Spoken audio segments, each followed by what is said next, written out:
Everything you need to know about Telegram group as an admin. Let's get started. Launch your Telegram app. Then you can head towards the group chat.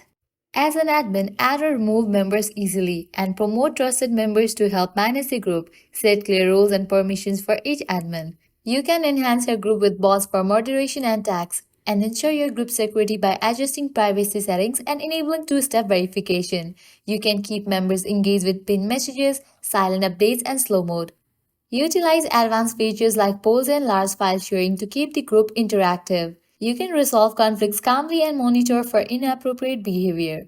Promote your group using public channels and invitation links to grow your community. That's how to be a top Telegram admin. And that's a wrap on becoming a pro Telegram group admin. Thanks for watching. If you found this tutorial helpful, don't forget to like, share, and subscribe to our channel. Drop a comment below if you have any questions or share your experience as a Telegram admin.